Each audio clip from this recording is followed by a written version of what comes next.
I am only commanding not demanding. ह्याचा meaning काय होतं? आपण पाहतो गुगल ॲड. गुगल ॲड म्हणजे काय? Online advertising platform where advertiser bid for ranking there or displaying their product or services. मग ते गुगल ॲड जे आहेत ते कुठे चालतात? गुगलच्या प्लॅटफॉर्मवरती किंवा पॅरेंट साईट ॲपवरती चालेल. मग ह्याच्यामध्ये एक टॉपिक आहे डिमांड जनरेशन. मग तुम्हाला एक सेंटेन्स सांगितलं की I am only commanding not demanding. म्हणजे मी कोणाला डिमांड देत नाही. डिमांड देत नाही म्हणजे भाव देत नाही. हे असं कोण करतं? मुली करतात का मुलं करतात? मुली करतात. बरोबर ना? मग तसंच आहे की हा डिमांड जनरेशन म्हणजे डिमांड काय आहे? म्हणजे सपोज जे लोक त्याला भाव देतात ना त्यांनाच ते ऍड दिसते. म्हणून डिमांड जनरेशन आहे. आणि हे डिमांड जनरेशन पण चांगले. मग हे अशाच लोकांना ऍड दिसते. म्हणजे काय? तुम्ही एखाद्या मुलीकडे फक्त पाहत राहिलात. तुम्ही एखाद्या मुलीकडे पाहिलं म्हणजे काय झालं? नाही नाही, पाहिलं. मग कोणत्या नजरेने पाहिलंय? प्रेमाच्या नजरेने पाहिलंय का रागाच्या नजरेने पाहिलंय? तुम्ही एखाद्या मुलीकडे प्रेमाने पाहिलं आणि त्या मुलीने तुमच्याकडे पाहिलंच नाही, त्या मुलीने तुमच्याकडे रागाने पाहिला, तर काय होईल? पुढे जाईन का कार्यक्रम? मग आता तुम्ही सांगा, म्हणजे सिग्नल भेटलाय तुम्हाला. एखाद्या मुलीकडे तुम्ही पाहताय म्हणजे काय? त्या मुलीला लगेच समजून जातं. काय समजून जातं? हा मला लाईक करतोय. बरोबर आहे ना? तसं डिमांड जनरेशन पण ह्याच पद्धतीमध्ये आपल्याला शिकायचंय की जर तुम्ही आता एखाद्याला काय करायचंय, 2 BHK फ्लॅट घ्यायचा आहे. मला घ्यायचंय 2 BHK फ्लॅट्स. मी गुगलवरती काय सर्च करणार आहे? माझं स्क्रीन दिसत नसेल, दिसतोय ऑनलाईन वाल्याला. 2 BHK फ्लॅट जर मी सर्च केलं तर मला काय येणार आहे? BHK फ्लॅटची ऍडव्हर्टाइजमेंट दिसेल. दिसते का? म्हणजे मी ऍडव्हर्टाइजमेंट दिसेल किंवा मी काहीतरी सर्च करतोय. बरोबर आहे? मी दररोज काय खातो?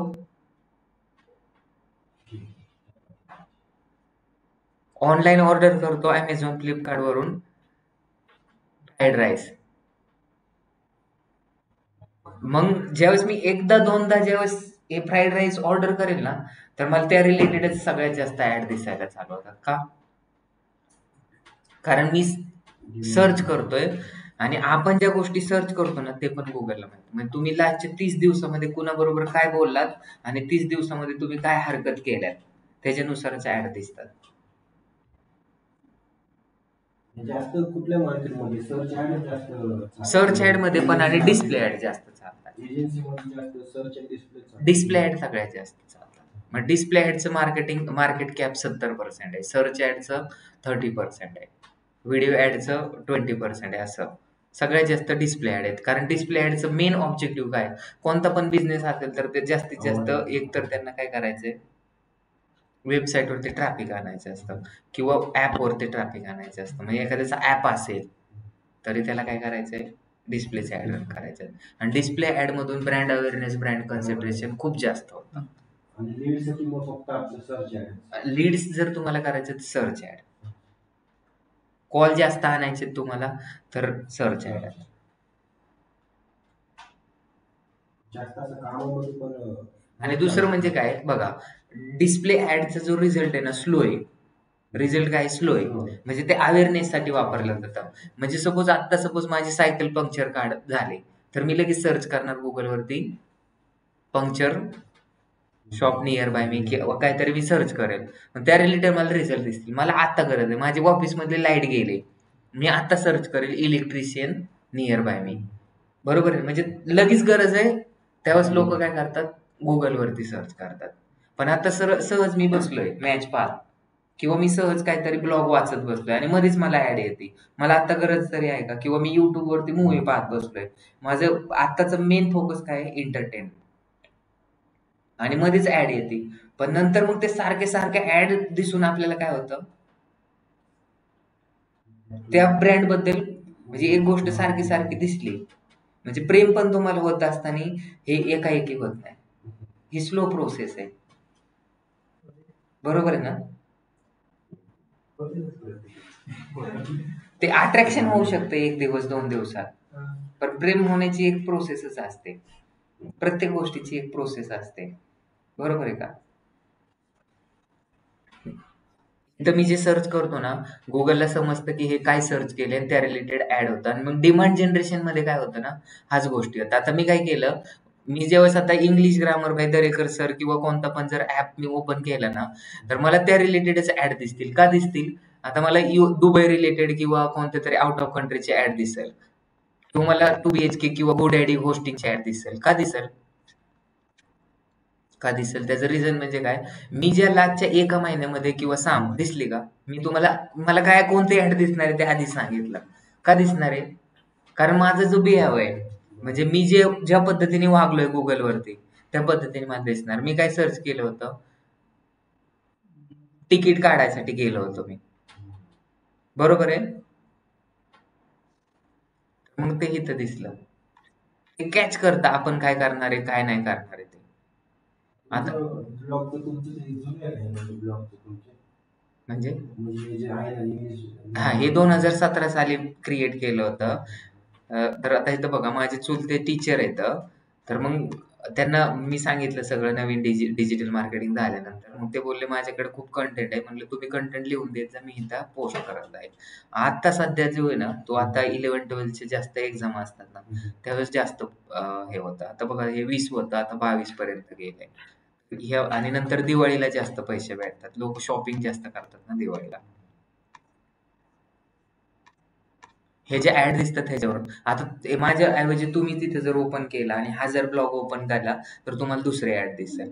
म्हणजे ह्याला बोलतात डिमांड जनरेशन. डिमांडनुसार ॲड दिसतात. माझी काय डिमांड आहे? माझी 5 लाखाची डिमांड आहे. तुमची किती लाखाची?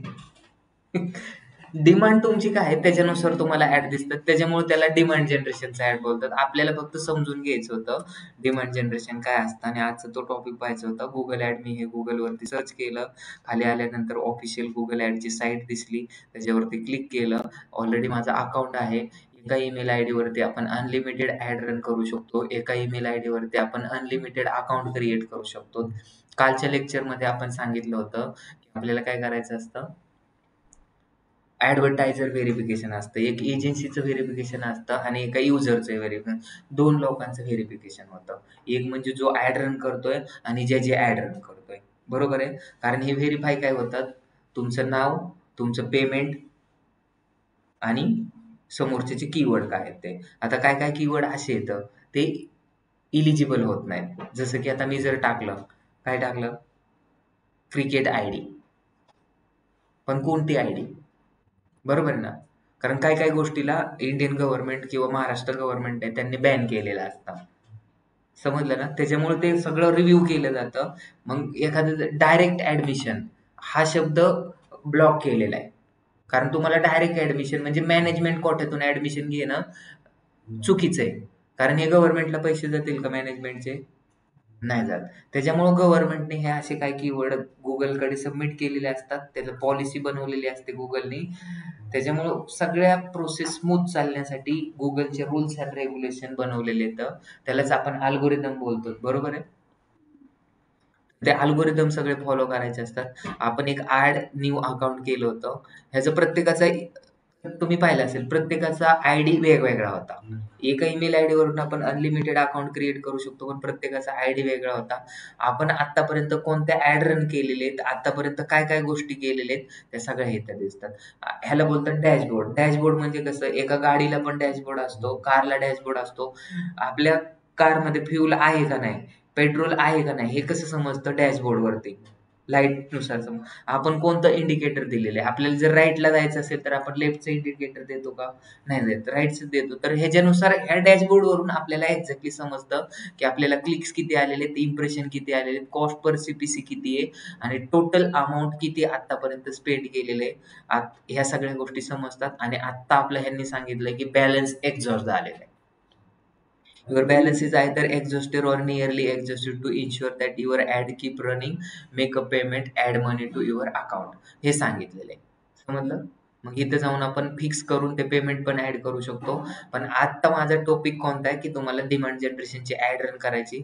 प्रत्येक वेळेस असा डॅशबोर्ड ओपन होतो. तुम्हाला इथं न्यू क्रिएट ऍड मध्ये जायचंय. क्रिएट ऍड इनसाइट आणि रिपोर्ट मध्ये काय पूर्ण असते? तुमचा रिपोर्ट असतो.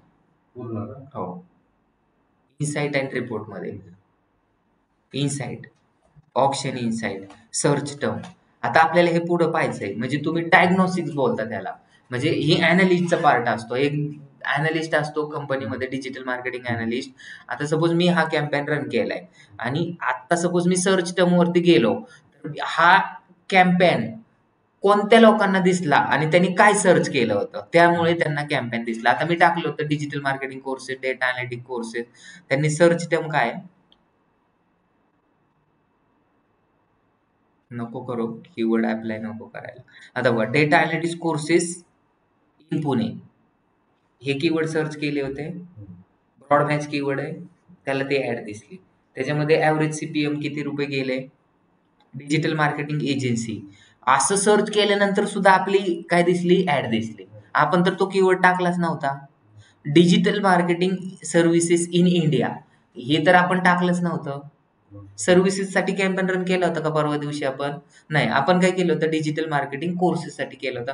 तरी पण आपली ऍड दिसली. आणि तो कोणती ऍड दिसली, NMD ऑगस्ट 20 दिसली. समजलं सगळ्यांना? का दिसल्या ऍड? Influence marketing courses. आपण तर हा कीवर्ड पण नव्हता टाकला, तरी पण लोकांनी हे कीवर्ड सर्च केले. Harnessing automation for B2B content marketing हे असं सर्च केल्यामुळे सुद्धा ते आपली ऍड दिसली. तर ह्याचाच मिनिंग काय होतो, ह्याच्यावरून आपल्याला एक गोष्ट समजली की आपण सगळे ब्रॉड मॅच कीवर्ड टाकलेत, त्याच्यामुळे आपल्याला त्या कीवर्डला सुद्धा हे दिसते. जसं तुम्हाला मी ज्यावेळेस कीवर्ड मॅच टाईप शिकवले होते, कीवर्ड मॅच टाईप किती असतात? 4 असतात. कोणते कोणते कीवर्ड मॅच टाईप असतात? Exact match, phrase match, broad match आणि ब्रॉड मॉडिफायर. पण ब्रॉड मॉडिफायर कोण वाचत नाही किंवा कोण यूज करत नाही आणि गुगलनी पण आता सध्या ते बंदच केलेले आहे. त्याच्यामुळे तुम्हाला मार्केटिंग कोर्स टाकल्यामुळे सुद्धा आपली ऍड दिसते. आणि तो कीवर्ड कोणता होता, एक्झॅक्ट मॅच होता, तरी पण दिसला. तर आपण हे जे टाकलेले ते कसं चेंज करायचे त्याच्यासाठी इथे सर्च टर्म असतात. आपली ऍड कधी दिसते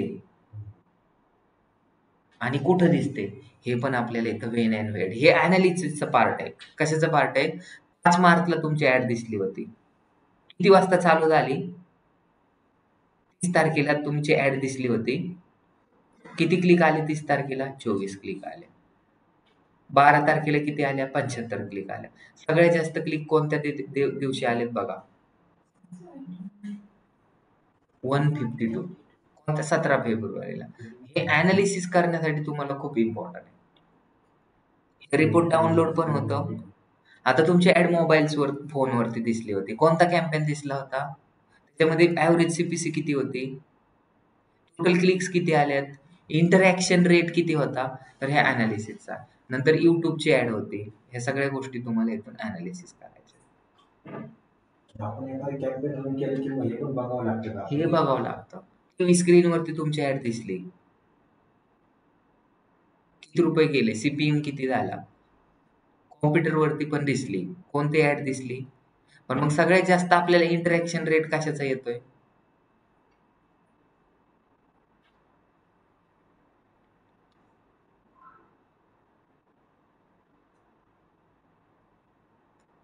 कोणत्या कॅम्पेनवरती सगळ्यात जास्त हे आलेले इम्प्रेशन? मोबाईल फोनवरून सगळ्यात जास्त इम्प्रेशन. एंगेजमेंट सगळ्यात जास्त कुठून झालेली? मोबाईल फोनवरून झालेली. किती एंगेजमेंट झालेली? 8,233. इंटरॅक्शन रेट 32% आहे. कशामधून आहे? मोबाईलमधून. त्यानंतर कशामधून आहे? टॅबलेट, मोबाईल आणि टॅबलेट. डेस्कटॉपवरती किती आहे? कॉम्प्युटरवरती किती आहे? ह्या सगळ्या गोष्टी. मग नंतर आपल्याला आता डिसाईड करता येतं की कॉम्प्युटरवरती, टॅबलेटवरती आपली ऍड रन करायची का नाही करायची. इकडे तर खाली 0-0च आहे. समजलं? हे लँडिंग पेज कोणतं पाहिलंय? कोणत्या पेजवरती त्याने रिडायरेक्ट केलं? ऑडियन्स आणि कंटेंट काय होते हे पण आहे. आपलं मेन टार्गेट काय होतं? आपल्याला ऍड रन करायची. ह्या गोष्टी तर तुम्हाला स्वतःच करावं लागतील किंवा हे कसं करायचंय, काय करायचंय, रिपोर्ट कसा बनवायचा आहे हे पण आपण घेऊ. ठीक आहे. पुढे होतो आपण न्यू कॅम्पेन मध्ये जायचं. न्यू कॅम्पेन वरती क्लिक केलं. न्यू कॅम्पेन वरती क्लिक केल्यानंतर आता आपल्याला डिमांड जनरेशनची ऍड कोणत्या कोणत्या ऑब्जेक्टिव्ह मध्ये येईल प्रतीक? शॉपिंग व्हिजिट अँड प्रमोशन मध्ये येईल का? Local shop visit and promotion मध्ये येईल का? क्लिक करू नको बघू. कुठे कुठे येईल डिमांड जनरेशनचा ऑब्जेक्टिव्ह? किती ऑब्जेक्टिव्ह असतात गुगल ऍड्स मध्ये? 7 ऑब्जेक्टिव्ह असतात. मग त्याच्यामध्ये डिमांड जनरेशन कुठे कुठे दिसेल? हा पायल, प्रॅक्टिस जर नाही केली तर तुम्हाला दिसणार नाही. सेल्स मध्ये येईल, लीड्स मध्ये येईल, वेबसाईट मध्ये येईल, ऍप प्रमोशन मध्ये येतं का? बोला. नाही. मग तुम्हाला हेच क्वेश्चन आहेत. आता ह्याच्यानंतर तुम्हाला गुगलची एक्झाम पण द्यायची. मग तुम्ही कसं देणार? अवेअरनेस अँड कन्सिडरेशन मध्ये येते का? येते. ऍप प्रमोशन मध्ये येते का? नाही येत. लोकल स्टोअर अँड व्हिजिट मध्ये पण नाही येणार. फक्त हे दोन कोणते? ऍप प्रमोशन आणि लोकल स्टोअर व्हिजिट. हे सोडून सगळीकडे तुम्हाला येते का? चेक करा. कंटिन्यू. डिमांड जनरेशन आले. कंटिन्यू करायचंय. Demand generation continue. बाकी एक कॅम्पेन तुम्ही रन केलात तर बाकीचे सगळे कॅम्पेन लाईक सिमिलरच येतात. फक्त थोडेफार चेंजेस येतात. बरोबर? त्याच्यामुळे काय घाबरून जायचंय का? नाही जायचं. मग तुम्ही सर्च ऍड शिका. तुम्हाला बाकीचे ऑटोमॅटिक डिस्प्ले ऍड येणार. सर्च ऍड मध्ये सगळ्यात इम्पॉर्टंट काय आहे? कीवर्ड इम्पॉर्टंट आहे आणि लँडिंग पेज. डिस्प्ले ऍड मध्ये काय इम्पॉर्टंट आहे? प्लेसमेंट इम्पॉर्टंट आहे. कीवर्ड इम्पॉर्टंट आहेत का? नाही. व्हिडिओ ऍड मध्ये काय इम्पॉर्टंट आहे? व्हिडिओ ऍड मध्ये प्लेसमेंट आणि टॉपिक इम्पॉर्टंट आहे आणि व्हिडिओ. आता ह्याचं नाव ऑटोमॅटिकली डिमांड जनरेशन आला. आजची डेट आली. कोणी रन केलाय त्याचं नाव टाकायचं. ठीक आहे. आता इथं रन प्रोडक्ट फीड्स कॅम्पेन काय करायचंय? म्हणजे फीड वरती चालवायची का? तुम्हाला इंस्टाग्राम मध्ये एक असतं स्टोरी, एक असतं फीड आणि अजून कुठं असतं? रील असते. मग आता इथे तुम्हाला फीड वरती चालवायचंय का विचारतोय. कारण डिमांड जनरेशन हे कसं डिस्प्ले मध्ये जास्त दिसणार आहे. आता इथं बघा कॅम्पेन गोल काय आहे? कन्व्हर्जन करायचंय, क्लिक करायचंय का कन्व्हर्जन व्हॅल्यू? तिकडे काय होतं आपल्याला? त्याला आपण बोलत होतो बिडिंग स्ट्रॅटर्जी. इथं कॅम्पेन गोल आहे. मग काय तुमचा गोल आहे ह्या कॅम्पेन मागचा? जास्तीत जास्त कन्व्हर्जन झालं पाहिजे का? क्लिक आलं पाहिजे का? कन्व्हर्जन व्हॅल्यू आली पाहिजे? क्लिक्स आले पाहिजे का? कन्व्हर्जन? तुम्हाला जे पाहिजे ते. कारण प्रत्येकाचा बिझनेस वेगळा आहे.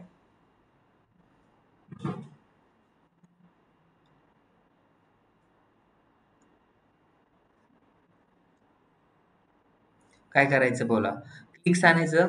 क्लिक नंतर कन्व्हर्जन असतं आणि कन्व्हर्जन नंतर कन्व्हर्जन व्हॅल्यू असते. मग किती क्लिकला किती रुपये ठेवायचं? तर 2 टाईपचे बजेट असतात. डेली बजेट आणि वीकली बजेट आणि total budget. Sorry, daily budget आणि campaign budget, total budget. Daily budget ठेवू. किती ठेवायचं डेली बजेट? 2,500. तुम्ही 500 रुपये ठेवलं, 25,000 ठेवलं, काय प्रॉब्लेम आहे का? नाही. काय पण ठेवा तुम्ही. त्यांनी काय सांगितलंय? Campaign may not be perform well because your budget is too low for your selected location targeting increasing your budget to a list. म्हणजे 4,355 is recommended to the maximum campaign performance. हे मॅक्झिमम कॅम्पेन परफॉर्मन्स साठी आपण कोणता objective ठेवलेला आहे? Objective आपला काय? Objective कोणता आहे? गोल आपला क्लिक्स आहे. पण ऑब्जेक्टिव्ह काय आहे आपला? सेल्स. सेल्स मधून आपण करतोय ना डिमांड जनरेशन. आपण जर क्रिएट अ कॅम्पेन विदाउट गोल मधून ठेवलं असतं तर हे रिकमेंडेशन तुम्हाला आले नसते. बस एवढाच फरक आहे बाकी सगळीकडून. आता हे त्यांनी सांगितले पण मला 500 रुपये ठेवायचे मी ठेवू शकतो, माझी मर्जी. फक्त त्यांचं म्हणणं असं की तुम्ही जेवढे जास्त पैसे ठेवणार तेवढे जास्त येते. काय प्रॉब्लेम नाही.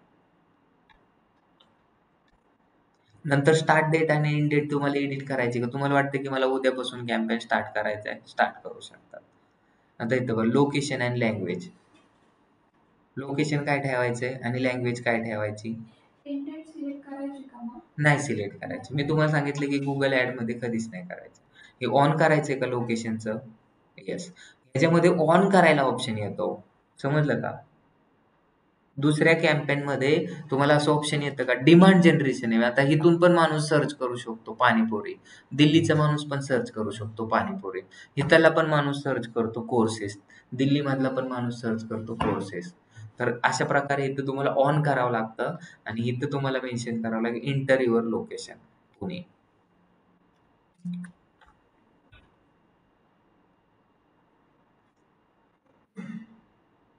ठीक आहे. आता झालं का? वरचं झालं का सिलेक्टेड? म्हणजे आपण ह्या कॅम्पेन मध्ये मागं काय करणार हे पुढच्यावरती डिपेंड आहे. Is recommended setting location languages at the group level of the better align with your other targeting and make sure your budget is being allocated to where your ad are perform best. पुणेच फक्त चालवायचं आहे. ह्याच्यामध्ये येईल का shown in target audience, those who are interested in your target audience, presence or interested in your target नाही येणार कारण हा डिमांड जनरेशनचा आहे. डिफरन्स काय आहे तेवढं चेक करा तुम्ही फक्त. लँग्वेज आपल्याला कोणती ऑल लँग्वेज पण येईल. लँग्वेज मध्ये सगळ्यात याच्यामध्ये सेमच येतात इंग्लिश. आता बघा आपल्याला पुण्यामध्ये चालवायचे. पुण्यामध्ये 30% लोक मराठीमध्ये युट्यूब चॅनल पाहतात किंवा मराठी ब्लॉग 10% लोक पाहतात. पण बाकीचे 70% लोक हिंदी पाहतात. काही लोक इंग्लिश पाहतात. मग आपल्याला इथं लँग्वेज कोणती सिलेक्ट करायची? इंग्लिश वेब सिरीज पाहणारे किंवा इंग्लिश चॅनल पाहणारे खूप लोक कमी इथं. त्याच्यामुळे मी इथं काय करतो ऑल लँग्वेज ठेवतो. तर ह्या गोष्टी कन्सिडर करूनच आपल्याला हे करायचंय. जे तुम्ही बोलतात ना इनसाइट आणि ते काय इम्पॉर्टंट आहे. तर किती लोक कोणती लँग्वेज पाहतात, किती लोक काय खातात ते अनालिसिस करून आपल्याला ह्या गोष्टी 1-2 कॅम्पेन रन केल्यानंतर ते आपल्याला अनालिसिस करायचं असतं. डिव्हाइस कोणतं चालवायचंय. तर आता डिमांड जनरेशन मध्ये सगळ्यात इम्पॉर्टंट काय आहे डिव्हाइस. मग जर आता सपोज ज्याच्याकडे ऍपल यूज करण्याची कॅपेबिलिटी आहे, बरोबर आहे, तर त्यांना ऍड फक्त ऍपलच्या कस्टमरला ऍड दाखवायची का अँड्रॉइड वाल्यांना दाखवायची? दुसरं ज्यांच्याकडे BMW गाडी, मर्सिडी गाडी त्यांना दाखवायचंय का ज्यांच्याकडे होंडा आहे, मारुती 800 आहे त्यांना दाखवायची? तर हे ऑप्शन आपल्याला सिलेक्ट करावं लागतं. Show on all eligible device, select specific device. आता टीव्हीवरती आणि स्क्रीनवरती दाखवून काय फायदा आहे का? टॅबलेटवरती नाही दाखवायची. मला दोनच आहे. ऑपरेटिंग सिस्टीम काहीच मॅटर नाही करत. पण मी काय सजेस्ट करेल माहिती आहे तुम्हाला? इथं फक्त अँड्रॉइड वरती आणि iOS वरती चालवा बस. दोनच आता जास्त. ब्लॅकबेरी वगैरे कोण वापरतं का?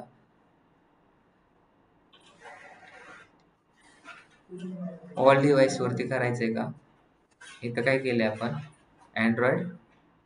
आता अमेझॉन, आसूस ह्याच्यावरती चालवायचंय का? तुम्ही सिलेक्ट करा. पण मला ते ऑल ठेवायचंय. नंतर खाली नेटवर्क. इथं मी वायफाय काढणार.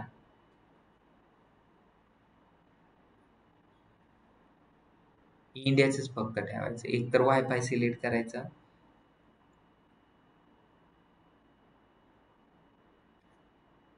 इंडिया. समजलं? तुम्हाला जर चांगला आता जे बाकीचे येतं तुम्हाला जर एअरटेल कोणाचं आहे नीट बघा तुम्ही हे काय केलंय मी. एअरटेल, एअरसेल, आयडिया, जिओ, रिलायन्स हे जर तुमच्याकडे कार्ड असेल तरच तुमच्याकडे काय तुमची ऍड दिसणार आहे. तुमच्याकडे आफ्रिकेचं कार्ड असेल तर दिसेल का? तुमचं बिझनेस मॉडेल काय आहे त्याच्यानुसार ह्या बेसिक गोष्टी तुम्हाला खूप इम्पॉर्टंट होतात. वायफाय क्लिक केलं म्हणजे ते वायफाय. आता जो एखादा माणूस जर तिकडून आलाय ऑस्ट्रेलिया मधला, बरोबर आहे, आणि तो इथं पुण्यामध्ये थांबलाय तर त्याला ऍड दिसेल का? तो फिरायसाठी आलाय मग कशाला कोर्स करेल आपल्याकडे? आपल्याला कोणती ऍड रन करायची? आपली जर रेस्टॉरंटची ऍड असते किंवा आपली जर हॉटेलची ऍड असते तर मग आपल्याला ऑल ते सिलेक्ट करावं लागलं असतं. समजलं का? तेच लोक जास्त हॉटेलमध्ये वगैरे राहतात तर त्याच्यामुळं आपली जी ऍड आहे ऑल डे चालवायची. नंतर थर्ड पार्टी मेजरमेंट यूज करायचेत का आपल्याला म्हणजे गुगल अॅनालिटिक्स वगैरे. नंतर URL optimization, Google video partner वरती चालवायची का तुमची ऍड? व्हिडिओ ऍड पण चालवायची का? गुगल पार्टनर म्हणजे गुगलचे जे साईट्स आहेत ना पार्टनर, युट्यूब वगैरे तिथं पण चालवायचंय का? येस.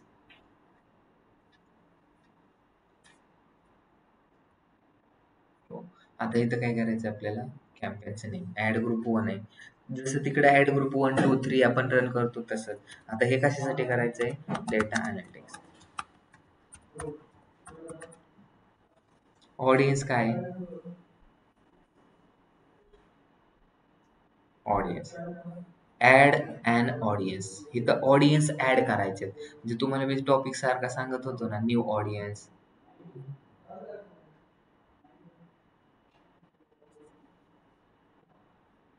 ऑडियन्स नेम काय नाव टाकायचं, DA data analytics customize segment. Search term काय करतात, ज्या लोकांनी डेटा सायन्स डेटा अनालिटिक्स कुठे सर्च केला असेल, डेटा सर्च केला असेल, डेटा अनालिटिक्स जॉब सर्च केला असेल, SQL सर्च केला असेल, SQL सर्च केला असेल, अशा लोकांनाच आपले ऍड दाखवायचे. आणि ऑलरेडी तुम्ही एकदा बनवून ठेवलं तर ती पण सिलेक्ट करू शकता तुम्ही. आता बघा हे ऑप्शन सगळ्यात आहे, people with any of this interest on purchase interaction search for this terms on Google. Google वरती ह्या टर्म जर त्यांनी सर्च केल्या, काय डेटा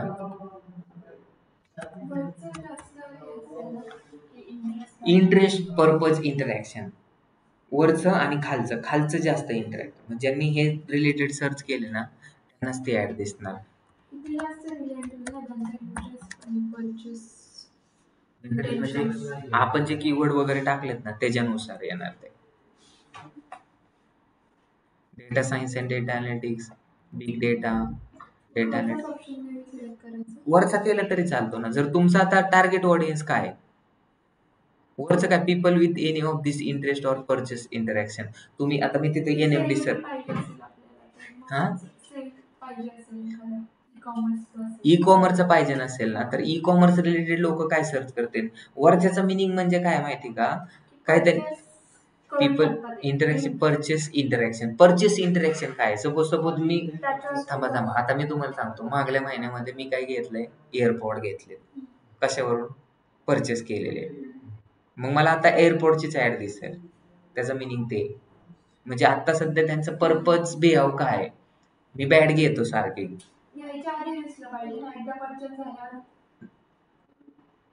वरचं मिनिंग समजलं का तुम्हाला, तुम्ही नेहमी काहीतरी गोष्ट परचेस करत असते ना, ऑनलाईन शॉपिंग करतायचं नाद आहे ज्यांना, जसं की तुम्ही क्लोथिंग घेत असताना ऑनलाईन वरून, मग त्या रिलेटेड तीच ऍड दिसणार. मग आता सपोज एखाद्या, आपला तर कॅम्पेन कशासाठी होता, डेटा अनालिटिक्स साठी, पण ह्याला डेटा अनालिटिक्स करणारे लोक काही शॉपिंग करत नाहीत का, लिपस्टिक लावत नाहीत का, मग तशा टाईप मध्ये येते. त्याच्यामुळे हा खालचा ऑप्शन बेटर आहे, हायली इंटेल, आणि जे सर्च केले, ज्या गोष्टी सर्च केले त्याच गोष्टीसाठी.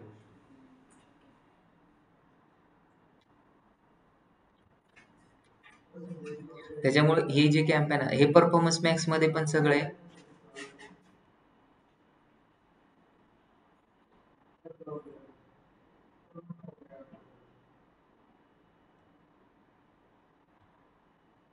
झालं.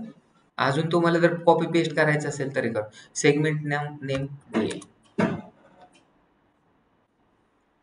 People who browse type of website, कोणत्या वेबसाईट जास्त टाईप करतात ते पण ऑप्शन आहे. मध्ये किती डिटेलिंग मध्ये दिले, people who use type of apps, कोणत्या टाईपचे ऍप. डेटिंग ऍपची जर आपल्याला ऍड रन करायची असेल तर काही लोकांकडे डेटिंग ऍप जर यूज केला असेल, एखाद्याकडे टिंडर असेल आणि आपल्याला बंबलची ऍड रन करायची, तर मग त्याला ते पण ऍडचं नाव टाकून द्यायचं. किंवा आपण एखादा नवीन ऍप बनवलाय, कशासाठी, फोन पे गुगल पे सारखाच आहे, आणि जे लोक फोन पे गुगल पे यूज करतात त्यांना ते ऍड दाखवायचे असेल तर ते पण दाखवू शकतात. आता कोणती वेबसाईट जे लोक यूज करतात तिथं त्याचा URL टाकायचा, NMD ची वेबसाईट ब्राउज करतात लोकांना दाखवायचे, किंवा जे SQL.com आहे.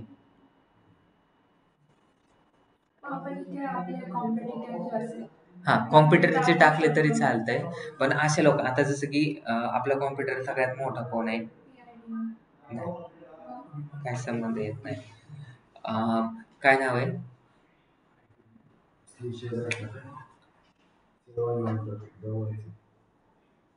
कोड नाही चालत, फिजिक्सवाला, आपण असे फिजिक्सवाला, बरोबर आहे, हे टाकायचं. आता फक्त पुण्यातलंच कॉम्प्युटर टाकून उपयोग आहे का, जे सगळ्यात फेमस आहे ज्यांचे मिलियन मध्ये सबस्क्रायबर आहेत अशा लोकांची टाकायचं. पण मग ते लोक बाहेरून सर्च करतील ना, आपल्या ऍड फक्त पुण्यातच दिसणार आहे ना. हा पुण्यात सर्च करणार, पण त्यांनी ते हे इथं काय ऑप्शन होता, ब्राउज करतात बाहेरचे लोक पण ते ऑनलाईन पाहतातच ना. दिसेल का आपल्या ऍड? हो इंडियात पण इंडियात चालणार. पुण्यातलेच लोकांना, पुण्यातले लोक काय फिजिक्स वाल्याचं लेक्चर पाहत नसतील का, किंवा डेटा सायन्स रिलेटेड. आता एखाद्याला काय असतं, WS3 असं एक चॅनल आहे पायथॉन साठी, ते लोक जास्त रेफर करतात, किंवा नोटसाठी काहीतरी वेबसाईट यूज करत असतात, तर ते वेबसाईट आपल्याला तिथे टाकायचं. आपण आता तुम्ही बघा PID वाला तुम्ही काय बोलले ते कोण, ते मोठे डेटा अनालिटिक्स प्रोव्हाइड करतात. ते डेटा अनालिटिक्स नाही प्रोव्हाइड करत. आपली ऍड कोणती आहे, मग तुम्ही कुठं विसरून गेला, आपण डेटा अनालिटिक्सची ऍड रन करतो, मग ते रिलेव्हंट येईल का? आणि कमीत कमी आता येतं बघा DA किती, 82 मिलियन आहे का, म्हणजे NMD नावालाच काहीतरी किती लोक सर्च करतात NMD ला. NMD 70 million.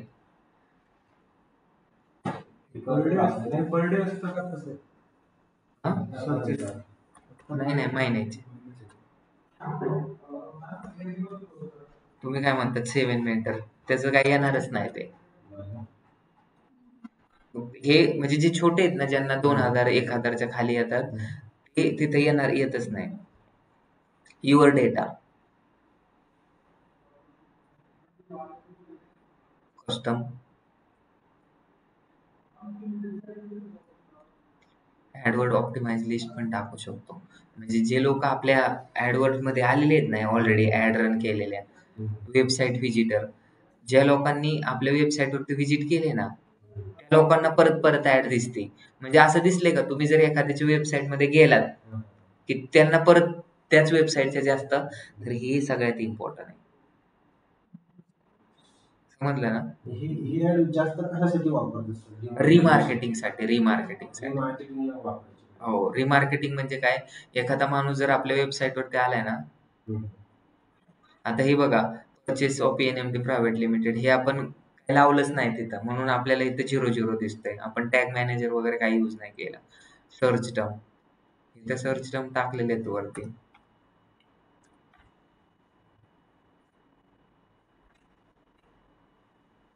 ऑप्टिमाइज लिस्ट तर काहीच नाही केलं आपण ऑलरेडी,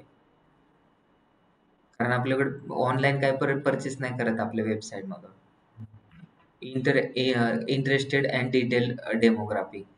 एज्युकेशन डेमोग्राफी काय असतं विचारा. बिझनेस एज्युकेशन, IT आणि technical jobs, education job, exam preparation and training, career consulting, post. ह्याच लोकांना, एखादा कलेक्टर आहे त्याला आपली ऍड दाखवून काय फायदा आहे. इन डिटेल मध्ये ऍड, तुम्हाला काय ह्याच्या व्यतिरिक्त काय, म्हणजे काय करायचंय, एखादं फ्री डेटा सायन्स करतं, मग त्याला आपण काय करायचं, फ्री डेटाला एक्सक्लुजन पण लावू शकतो. डेमोग्राफी, डेमोग्राफी म्हणजे काय असतं तुझा, एज. बरोबर आहे, मेल फिमेल आणि एज. 18 ते 65 वर्षांना वाल्यांना नको, 18 ते 44 करू. ठीक आहे, सेव्ह करायचं.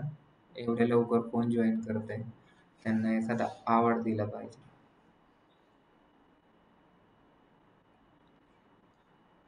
बघा आता, ठीक आहे, आपल्याला काय करायचं, ऑडियन्स सिलेक्ट केलेले आहेत. 18 ते 44 वयातल्या लोकांनाच आपले ऍडव्हर्टाइजमेंट दिसणार आहे. किती लोकांपर्यंत जाणार आहे. Optimize targeting, use optimize targeting, only show ad to the people within my age and gender specification. म्हणजे जे आपण सिलेक्ट केले त्यांना दाखवायची का माझं जे एज आहे तेवढंच दाखवायचं आहे, हे गोष्ट आपल्याला सिलेक्ट करायची. URL ऑप्टिमायझेशन करायची गरज नाही. ऍड ग्रुप 2 क्रिएट करायचा आहे का. आता मी डेटा अनालिटिक्सचं केलंय, ह्याच्यानंतर मला डेटा सायन्सचं करायचं आहे का, डेटा अनालिटिक्सचं करायचं आहे का, ह्या गोष्टी आपल्याला इम्पॉर्टंट असतात. आपली ऍड आता इथून पुढे चालू होते, आपली ऍड म्हणजे सिंगल इमेज जर टाकून सुद्धा आपण ऍड रन करू शकतो. व्हिडिओ टाकून सुद्धा आपण ऍड रन करू शकतो, किंवा कॅरेजॉल म्हणजे तुम्हाला पहिले एक पोस्टर, दुसरा एक पोस्टर, तिसरा एक पोस्टर, म्हणजे तुम्हाला डेटा सायन्सचं एक, डेटा अनालिटिक्सचं एक, डिजिटल मार्केटिंगचं एक, असं पण तुम्ही करू शकता. मी आता सध्या घेतो सिंगल इमेज. इथं आपल्याला टाकायचं आहे ऍडमिशन ओपन. बाकी सगळ्या गोष्टी सेमच असतील.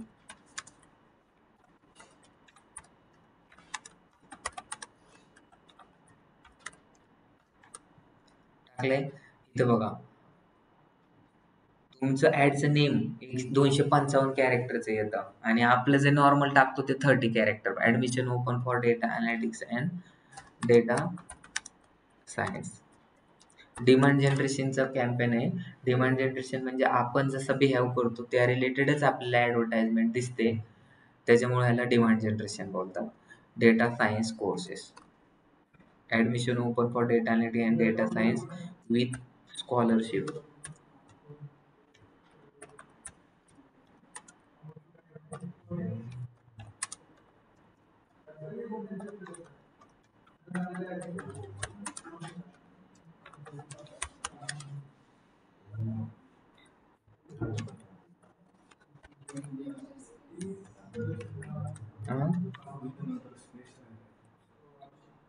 कुठे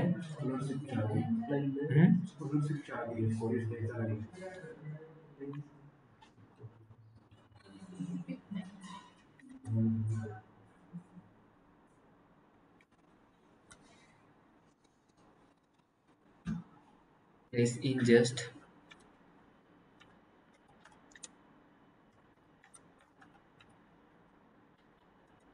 एवढं टाकायचं.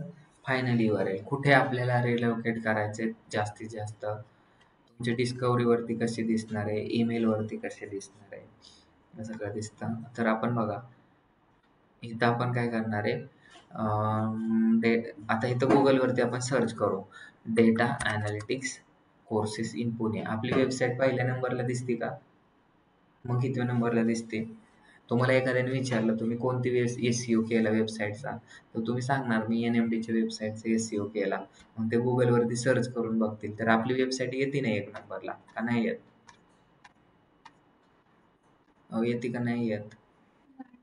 अहो येते हो. तुम्ही काय बघितलंय ना? सेकंड पेज वरती येते ना मग कुठं तरी. कुठे? फर्स्टला येत असेल, आपण सेकंडला पाहतो.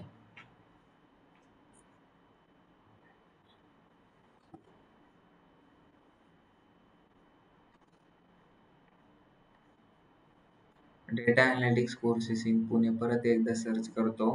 मे बी फर्स्टलाच येत असेल, पण तुम्ही मला चुकून सेकंडला नेलंय. इथं बघा ही NMTचे पेड ऍड आहे. पेड आपल्याला कन्सिडर करायचं आहे का? नाही. इथं फर्स्ट वर येते तरी तुम्ही मला सेकंड वरती घेऊन जाता.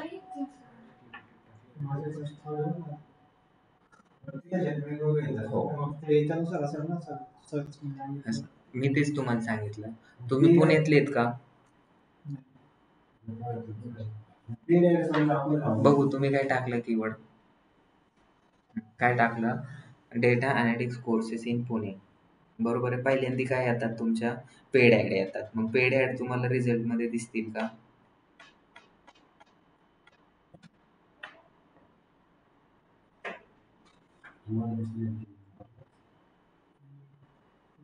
हा इथं बघा तुम्हाला दुसऱ्या पेज वरती दिसते, पण दिसते. मला पहिल्या पेज वरती दिसते, काहींना दुसऱ्या पेज. 2-3चा फरक असू शकतो. पण आपल्या हो पेड ऍडचं पण तसं सेम टू सेम बरोबर आहे. कारण मी तुम्हाला आता तेच सांगतोय ना की डिमांड जनरेशन आपण यूज करतोय ना. बघा हे एकदम प्रॉपर टाकायचं डेटा अनालिटिक्सचा. आता इथे इमेज टाकायच्यात. इमेजेस किती टाकायचे आपल्याला कमीत कमी? हो. मग दुसऱ्यांची वेबसाईटचं टाकून काय फायदा? टाकायचेत का तुम्हाला दुसऱ्याच्या वेबसाईटचा?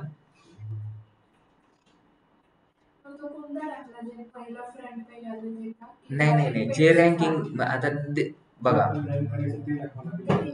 हा मी कपडे घालतो, मग मुलीचे घालतो का मुलाचे घालतो? आपलं मेन लक्षात ठेवा रिलेव्हन्सी स्कोअर खूप इम्पॉर्टंट आहे. काय रिलेव्हन्सी स्कोअर? रिलेव्हन्सी स्कोअर कसा वाढणार? तुम्ही आता सगळं टाकलंय डेटा अनालिटिक्सचा, admission open for data analytics आणि डेटा सायन्स, बरोबर आहे. आणि तिथे जर डिजिटल मार्केटिंग किंवा होम पेजचा URL टाकलं तर चालेल का? नाही चालणार. डेटा आणि डेटा सायन्सच टाकायचा. बरोबर आहे. मी काय बोललो की या लग्नाला तुम्हाला आणि तिथे जाऊन दहाव्याला नेऊन बसवलं चालेल का? बरोबर. म्हणजे तुम्हाला कशासाठी गेटअप करायचा आहे? पार्टीचा गेट वेअर करायचा आहे का ट्रेकिंगचा गेट वेअर करायचा आहे? तुम्हाला आधीच माहिती असलं पाहिजे. अच्छा, होतं या वयात कधी कधी लक्ष नसतं.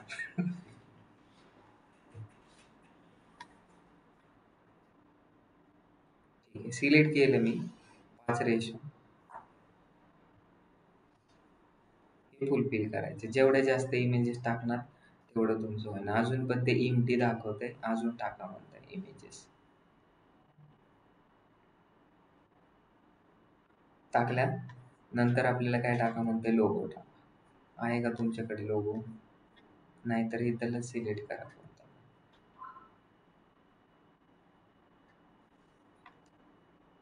कसं वरती घ्यायचं माहिती आहे?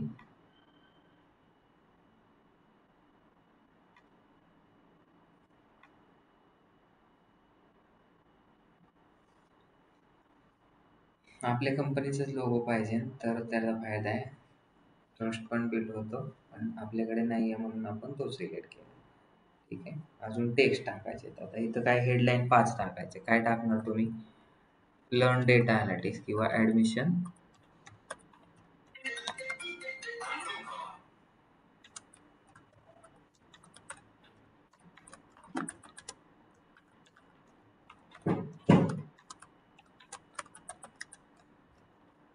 होतंय का?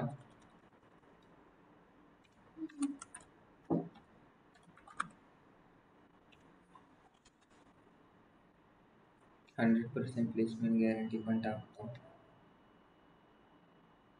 Hands on learning.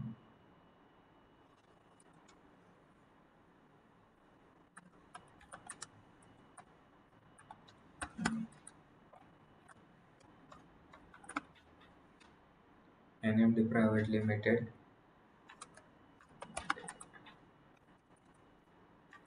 IT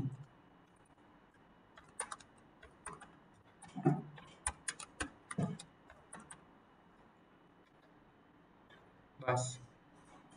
अजून एकदा टाकायचंय. काय?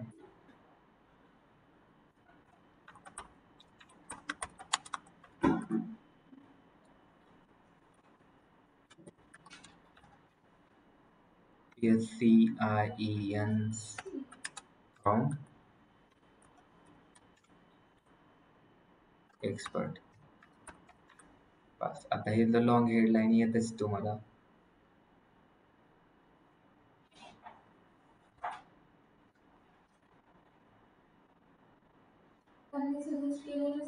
पण ते बरोबर आहेत ना? त्यांनी सजेस्ट केलेलं बरोबर आहे का ते पण घ्यायचं, नाही तर आपल्या मनाने टाकायचं.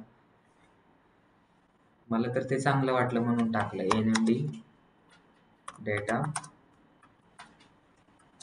आता तुम्ही जर डिजिटल मार्केटिंगची URL दिलं असतं, पण आपण कीवर्ड आणि ते सगळे कसे टाकले, डेटा सायन्सचे टाकले, मग चूक झाली असती. बरोबर आहे. छोट्या मुलीला किंवा मुलाला मुलीचे कपडे घातले तर ते ओळखू येतं का मुलगा आहे का मुलगी? नाही येत ना. Data science courses. आता इथे इन पुणे टाकल्यावर रेड येतं. रेड येऊन द्यायचं नाही काहीच. ठीक आहे.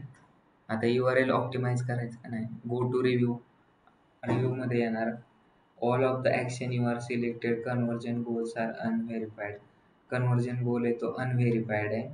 बस तेवढंच आहे. बाकी परत झालं. किती सिंपल आहे कॅम्पेन रन करणं. कोणाला काय प्रॉब्लेम?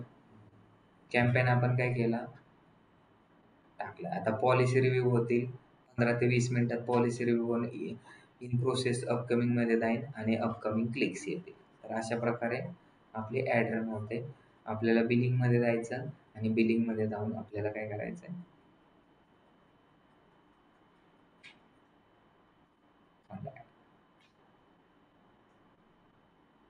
ठीक आहे. कट.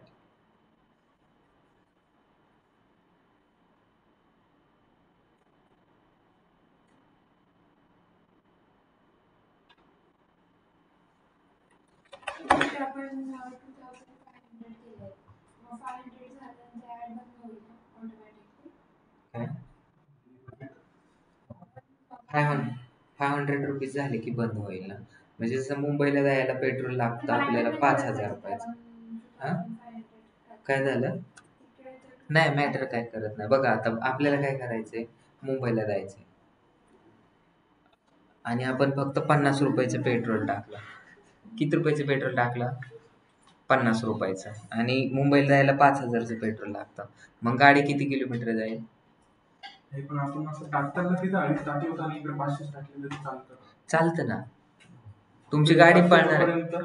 आपलं मॅटर काय आहे की गाडी पळणार का, किती पळणार हे मॅटर नाही. जरी 50 रुपये टाकलं तरी तुमच्या गाडीचा ॲव्हरेज स्पीड आहे ना 200 किलोमीटर पर आवरच आहे, तर ते तेवढं चालणार. पण किती किलोमीटर जाणार?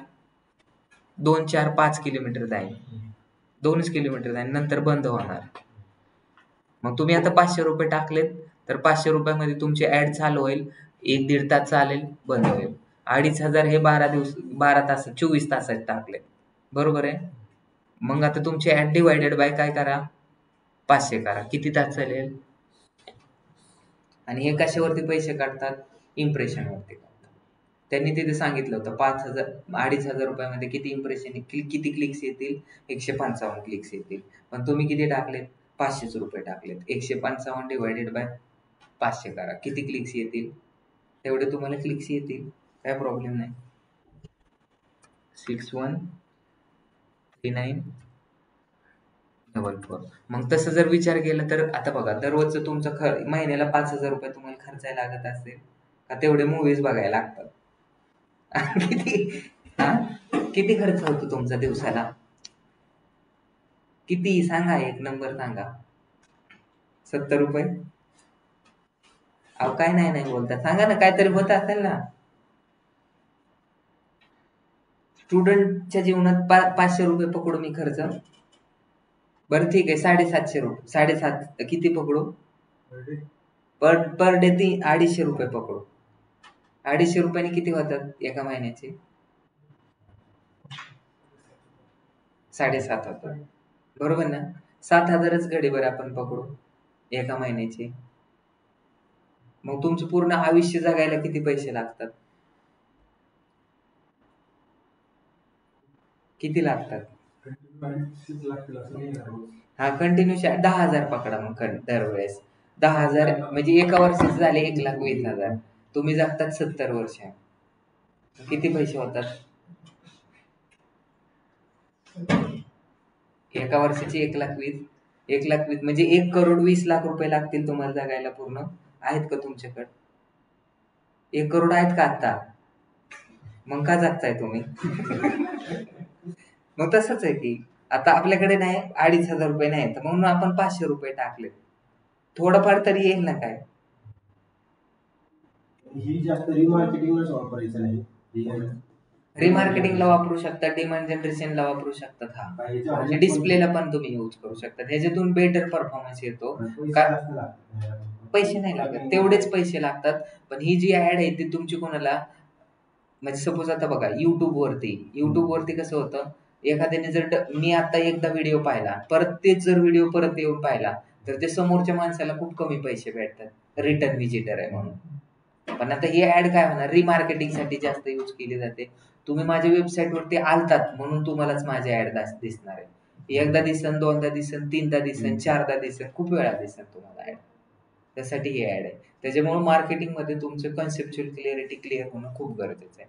आता इथे 4 मार्चला दाखवतंय असं, कारण US टाइम नुसार मला वाटतं हे येत असेल. पण आता पैसे ऍड झालेले आहेत, आपले ऍड रन होईल. आपल्या 7 दिवसांमध्ये 500 रुपये डिडक्ट झाले एक तासात, त्याच्यानंतर पण ते ऍड दिसेल? नाही, लगेच बंद होतं. तिथं वरती बॅलन्स येतं, युअर बॅलन्स इज एक्झॉस्टेड. प्रत्येक टेन्शन मध्ये गेलाय. नाही ना,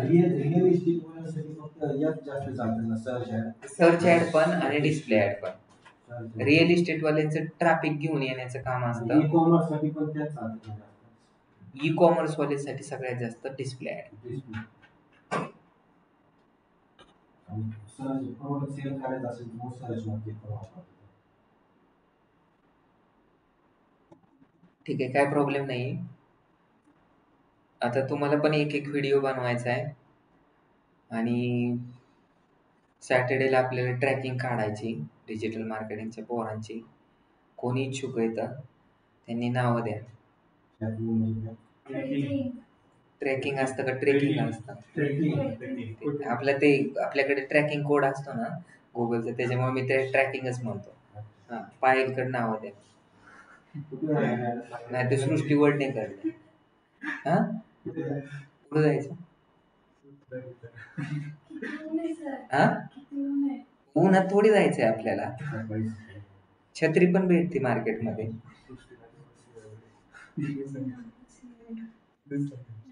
ठीक आहे, आजचं लेक्चर अशा प्रकारे आपण समाप्त करू. कोणाला काय डाऊट्स? हो, सॅटर्डेला